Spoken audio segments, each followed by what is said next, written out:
Bismillahirrahmanirrahim. Assalamualaikum warahmatullahi wabarakatuh.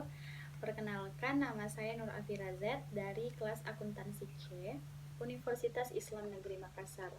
Pada kesempatan kali ini, saya akan memenuhi tugas dari mata kuliah Bahasa Indonesia untuk membuat video mengenai materi pilihan kata atau diksi.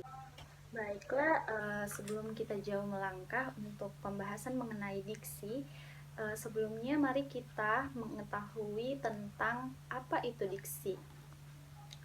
Diksi adalah suatu pilihan kata yang tepat dan selaras dengan penggunaannya dalam menyampaikan sebuah gagasan atau cerita yang meliputi gaya bahasa, ungkapan, pilihan kata, dan lain-lain, sehingga didapatkan efek sesuai apa yang kita inginkan. Selain daripada pengertian dari diksi, ada pun beberapa fungsi dari diksi tersebut, yaitu membantu audiens atau pembicara mengerti apa yang disampaikan. Yang kedua, menciptakan aktivitas komunikasi yang lebih efektif. Yang ketiga, menyampaikan gagasan atau ide yang lebih bagus. Dan yang keempat, menjadi lambang ekspresi yang ada pada ide pokok tersebut. Adapun syarat-syarat dari pemilihan kata yang terbagi menjadi 4, yaitu yang pertama, makna denotatif dan konotatif. Yang kedua, makna umum dan khusus. Yang ketiga, homonim. Dan yang terakhir adalah sinonim. Adapun pengertian dari makna denotatif adalah makna yang sebenarnya dari suatu kata atau kalimat. Berikut contoh diksi dari makna denotatif, yaitu Vina sering kerja keras untuk mendapatkan penghasilan yang lebih. Contohnya yang kita garis bawahi adalah kerja keras.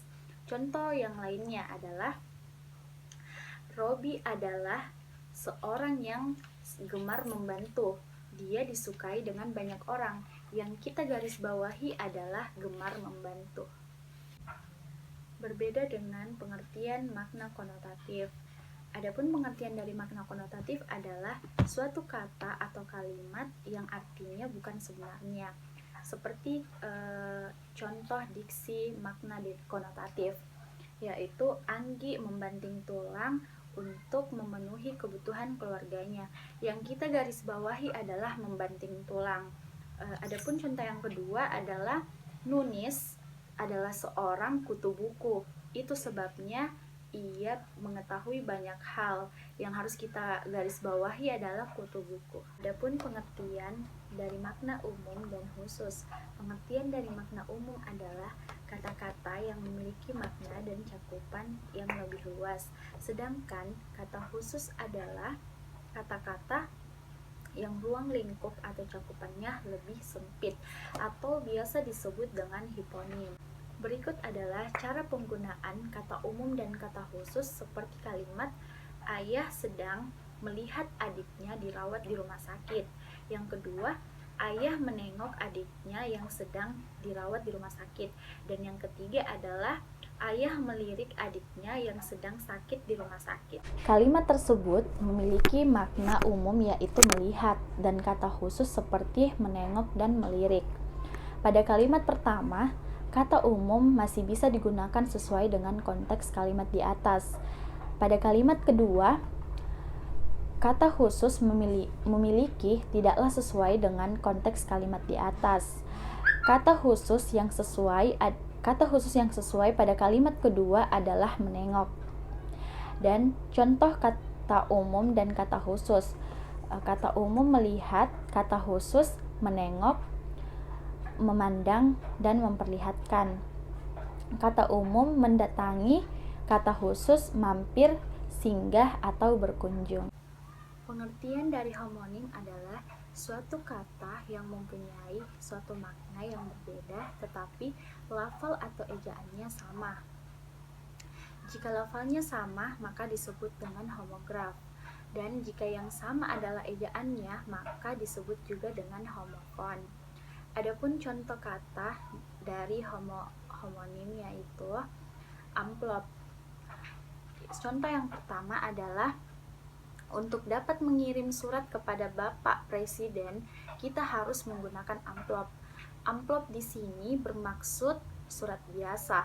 Untuk contoh kedua adalah supaya bisa diterima menjadi seorang PNS, ia memberi amplop kepada seorang pejabat. Amplop di sini bermakna sogokan atau pelicin. Materi yang terakhir adalah sinonim. Pengertian dari sinonim adalah suatu kata yang mempunyai bentuk yang berbeda namun mempunyai arti yang sama. Pengertian yang sama atau mirip. Sinonim ini bisa disebut juga dengan suatu perumpamaan kata atau padanan kata. Adapun contoh yang dapat saya ambil dari sinonim adalah seperti haus, sinonimnya dahaga, binatang, sinonimnya fauna, bohong, sinonimnya dusta.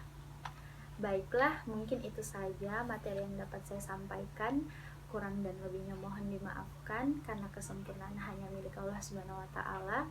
Semoga materi yang saya bawakan pada kali ini dapat bermanfaat untuk diri saya sendiri dan untuk teman-teman. Wassalamualaikum warahmatullahi wabarakatuh.